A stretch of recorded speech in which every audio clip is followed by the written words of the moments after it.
જય ગિરનારી મિત્રો, તમારા બધાનું ફરીથી સ્વાગત છે અમારા નવા મિની વ્લોગમાં. તો ચાલો આજે આપણે મુલાકાત લેવાની છે રામજી મંદિરની, જે મહુવા તાલુકાના તેરડ ગામે આવેલું છે.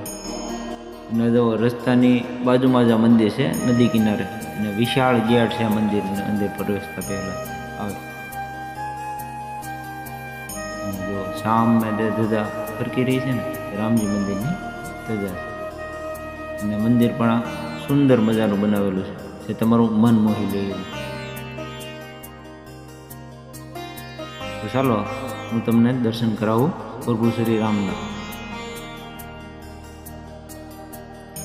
તો મંદિર છે ને એ ઉપલા માળે આવેલું છે, એટલે કે બીજા માળે.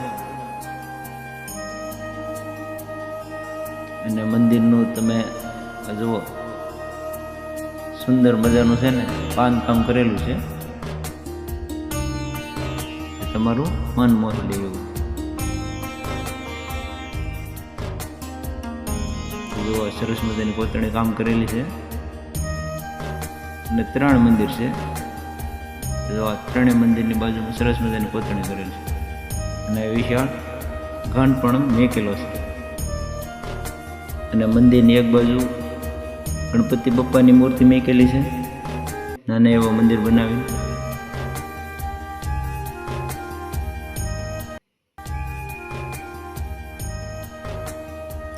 અને આ બાજુ હનુમાનજી મહારાજની પણ મૂર્તિ છે, એ પણ મંદિરની અંદર જ છે.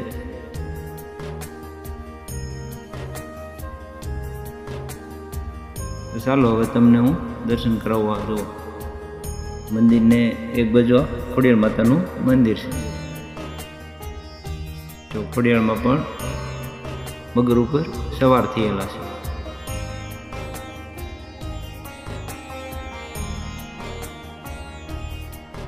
અને રામજી મંદિરની એક બાજુ આ લક્ષ્મી નારાયણજીનું મંદિર છે, જે નારાયણજી અને લક્ષ્મીજીની સરસ મજાની મૂર્તિ છે.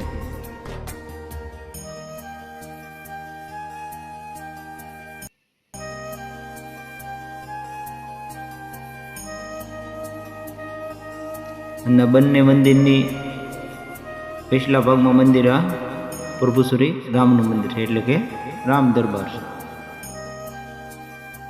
તો ચાલો આપણે હવે પ્રભુ શ્રી રામના, સીતા માતાના અને લક્ષ્મણ ભૈયાના દર્શન કરીએ. તો જો આરતી માટેનો વિશાળ નગારું પણ છે, એટલે અત્યારે જે મંદિરમાં હોય એવું લાઇટથી ચાલે એવું નગારું છે. આ બાજુ લક્ષ્મણજીની મૂર્તિ છે, વૈષ્ણવ પ્રભુ શ્રી રામ છે, અને આ બાજુ સીતા માતા છે. આ જુઓ પ્રભુ શ્રી રામની છબી પણ છે. તમને અમારો વિડીયો ગમ્યો હોય લાઈક કરજો, શેર કરજો અને કોમેન્ટ કરજો. જય શ્રી રામ.